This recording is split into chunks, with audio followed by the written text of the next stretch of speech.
거기서 나아가서 드빌의 주민들을 쳤으니 드빌의 본 이름은 기랴세벨이라. 갈렙이 말하기를 기랴세벨을 쳐서 그것을 점령하는 자에게는 내 딸 악사를 아내로 주리라 하였더니 갈렙의 아우 그나스의 아들인 온니엘이 그것을 점령하였으므로 갈렙이 그의 딸 악사를 그에게 아내로 주었더라. 악사가 출가할 때에 그에게 청하여 자기 아버지에게 밭을 구하자 하고 나귀에서 내리매 갈렙이 묻되 네가 무엇을 원하느냐 하니 이르되 내게 복을 주소서 아버지께서 나를 남방으로 보내시니 샘물도 내게 주소서 하매 갈렙이 윗샘과 아랫샘을 그에게 주었더라. 모세의 장인은 겐 사람이라. 그의 자손이 유다 자손과 함께 종려나무 성읍에서 올라가서 아란 남방의 유다 황무지에 이르러 그 백성 중에 거주하니라. 유다가 그의 형제 시므온과 함께 가서 스밧에 거주하는 가나안 족속을 쳐서 그곳을 진멸하였으므로 그 성읍의 이름을 호르마라 하니라.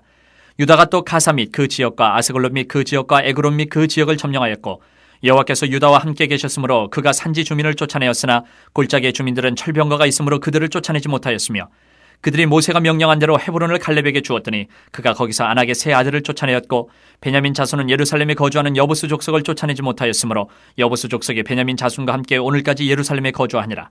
계속 유다 지파의 이제 가나안 정복 전쟁이 이어지고 있습니다. 하나님은 말씀하신 것을 반드시 성취 이루시는 분이십니다. 그래서 오늘 유다가 올라가라고 어제 본문 2절에 말씀하셨던 그 하나님이 유다 지파가 남아있는 가나안 족속을 쫓아내고 그 땅을 점령할 수 있도록 하셨습니다. 하나님은 항상 약속을 이루시는 분이세요. 그래서 오늘도 동일합니다. 오늘날도 동일하게 우리 성도들도 성경 말씀에 순종하면 하나님의 그런 신실하심을 경험할 수 있습니다. 그것은 지금까지도 계속 이어지는 하나님의 약속이고 성품입니다. 헤브론 지역까지 어제 본문에서 정복했던 유다 지파가 이제는 가나안 지역 남쪽으로 내려가면서 또 서쪽으로 내려가면서 지중해 해안 지역까지 점령을 합니다. 그런데 오늘 본문에서 우리가 주의 깊게 묵상하고 봐야 될 것은 하나님 명령에 온전히 순종한 사람 그리고 온전히 순종하지 못한 사람의 대조적인 모습을 오늘 우리가 발견할 수가 있습니다. 먼저 이 헤브론 지역이라는 곳은 이 이스라엘이 점령하기가 쉽지 않은 지역입니다. 갈렙이라는 사람이 오늘 등장을 합니다. 그 지역에 강한 족속이 있었어요. 점령하기 쉽지 않습니다. 그런데 여호수아가 살아있을 적에 여호수아 14장 6절부터 보면 전부 다 너무 강한 사람이 살고 있어서 그쪽에 가서 전쟁하기를 두려워하고 있는 이 상황에서 여호수아에게 갈렙은 나가서 이 산지를 내게 주소서 이렇게 얘기하고 그 땅을 자기가 점령을 합니다. 나가서 헤브론을 이렇게 점령한 이후에 오늘 유다 지파는 가서 그 지역의 기랴세벨도 점령을 합니다. 기랴세벨 역시도 쉽지 않은 지역이에요. 그래서 갈렙이 조건을 겁니다. 내 딸 악사가 시집갈 때가 되는데 아내로 주겠다. 이 땅을 점령하는 자에게. 그러자 온니엘이라는 사람이 나서 그 지역을 점령을 하고 악사를 받아서 결혼을 해요. 이 온니엘은 누구냐? 이후에 이스라엘 최초의 첫 번째 사사가 되는 지도자가 되는 사람이에요. 갈렙은 이 가나안 땅을 정복하는 일이 하나님께서 허락하셨기 때문에 하나님의 손에 달려있다라는 믿음이 있었어요. 우리가 힘이 약해도 하나님이 약속하셨기 때문에 주실 것이다 라는 믿음을 가지고 함부로 들어가기 싫어하는 그 기랴세벨 강한 족속이 살고 있는 그 땅에 이 믿음을 가지고 들어가는 사람이라면 하나님이 택한 사람이고 하나님의 용사일 거다라는 믿음을 가지고 그 땅을 점령하는 자에게 내 딸을 아내로 주겠다라고 이야기를 한 거예요. 이게 무슨 의미냐? 자기의 가문을 믿음의 가문으로 세우고 싶은 아버지로서의 마음이 있었던 거예요. 내 딸의 가문도 믿음 강한 사람과 결혼하면 좋겠다. 믿음은 한 세대에만 있어서는 안 되는 거죠. 이 믿음이 자녀들에게도 이어지기를 바랬던 것이 아버지 된 갈렙의 마음이었어요. 아버지 된 갈렙. 지금 이 갈렙의 나이는 80을 훌쩍 넘었습니다. 80을 훌쩍 넘었습니다. 이제 자기 자녀들에게 믿음이 전수되고 믿음의 가정을 이루어야 되는데 그 상황에서 이런 이야기를 한 거죠. 우리 시대의 세대 간의 신앙 문제를 이 갈렙의 이 상황을 보면서 우리가 볼 수가 있을 것 같아요. 다음 세대에서 믿음 좋은 우리 다음 세대 자녀들을 세워가는 일은 아무리 강조해도 이거는 지나친 일이 아닙니다. 강조를 해도 지나칠 수가 없어요. 다음 세대에 우리 자녀들을 믿음 좋은 사람으로 세워간다는 것은 너무너무 중요한 일입니다. 교회에서 청년들이 사라져 가고 있어요.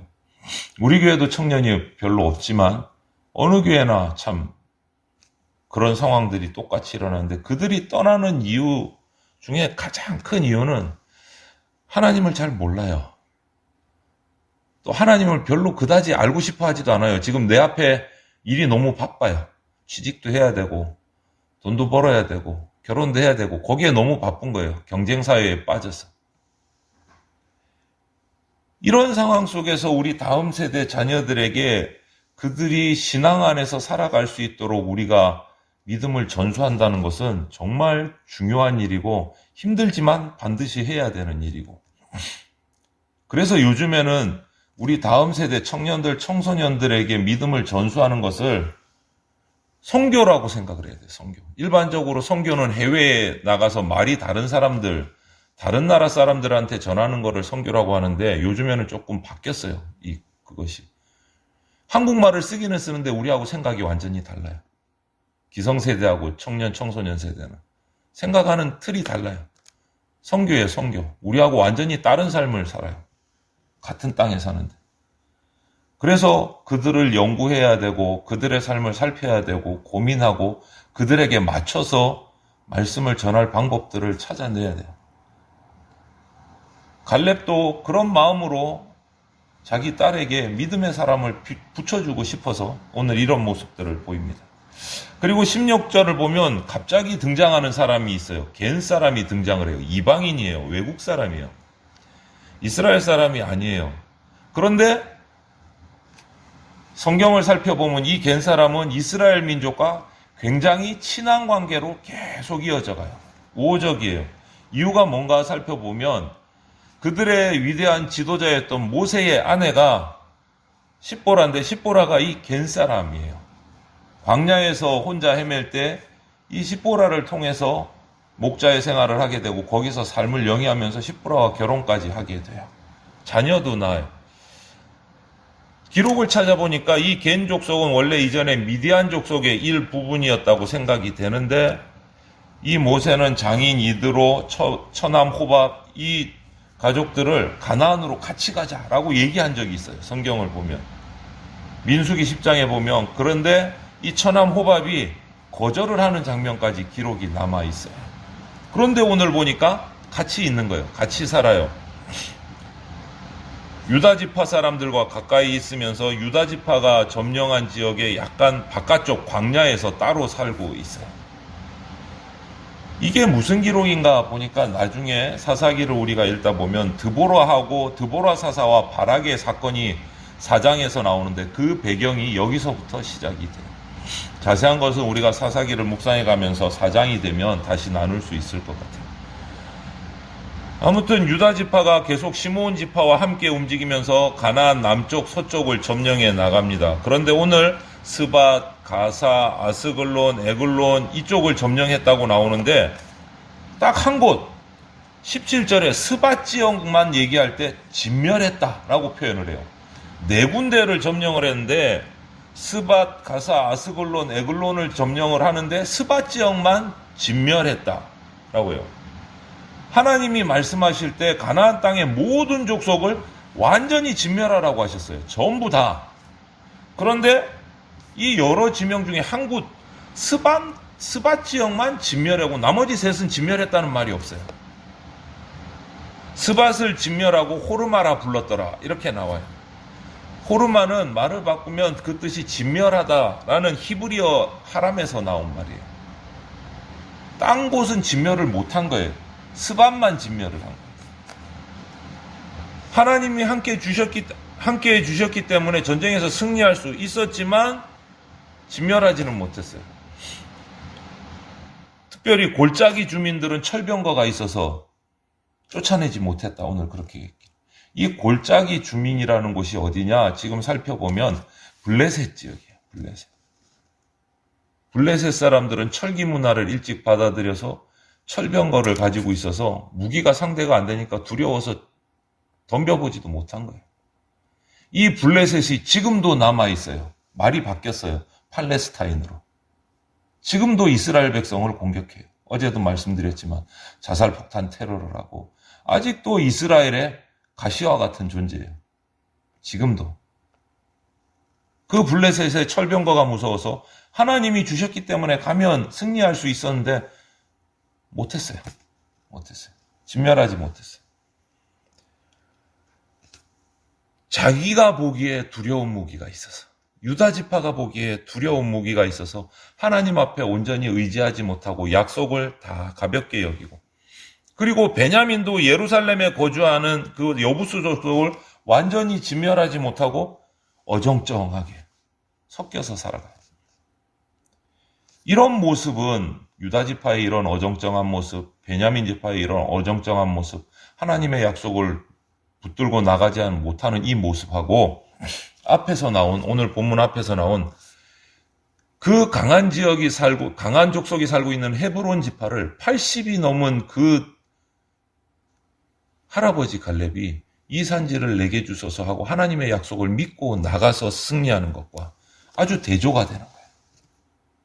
갈렙과 유다 지파, 베냐민 지파의 모습이 완전히 반대가 되는 거예요. 대조가 되는 거예요. 부분적으로 유다 지파는 가나안 족속을 쫓아내고 그 지역을 점령할 수 있었던 것은 오늘 19절 말씀처럼 여호와께서 유다와 함께 계셨으므로, 그것을 믿고 진멸을 했어야 되는데 철병거를 보는 순간 그 약속이 싹 사라진 거예요.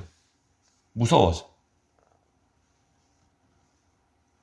우리가 기억해야 할 것은 하나님이 함께 하심을 기억해야 합니다. 오늘날 우리 성도들이 승리하는 삶을 세상에서 살아나가기 위해서는 하나님이 우리와 함께 계신다. 이것을 꼭 기억해야 합니다. 하나님을 향한 믿음이 있을 때 순종으로 나타나요.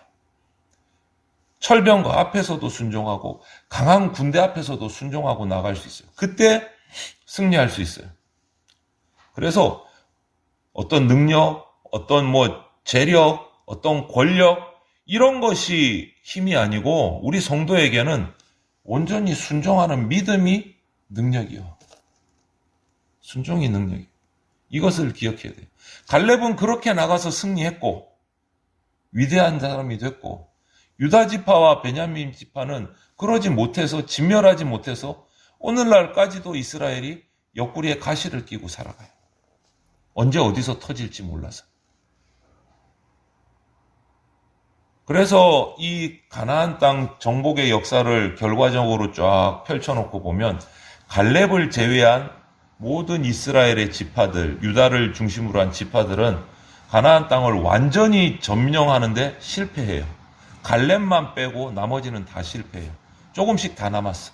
완전히 점령하지를 못해요. 철병거 때문에 승리하지 못한 게 아니에요. 하나님을 온전히 믿지 못했기 때문에 승리하지 못해요. 온전히 순종하지 못하면 실패할 수밖에 없습니다. 그래서 우리 성도의 실력, 우리 성도의 능력은 하나님께 순종함으로 나타나요. 하나님께서 우리와 함께 하신다라는 믿음으로 살아가기를 바랍니다. 우리 성도들이 온전한 순종, 온전한 믿음으로 살아서 우리와 함께 하시는 하나님이 주시는 그 승리의 복을 누리고 만끽하고 살아가게 되시기를 주님의 이름으로 축원을 드립니다.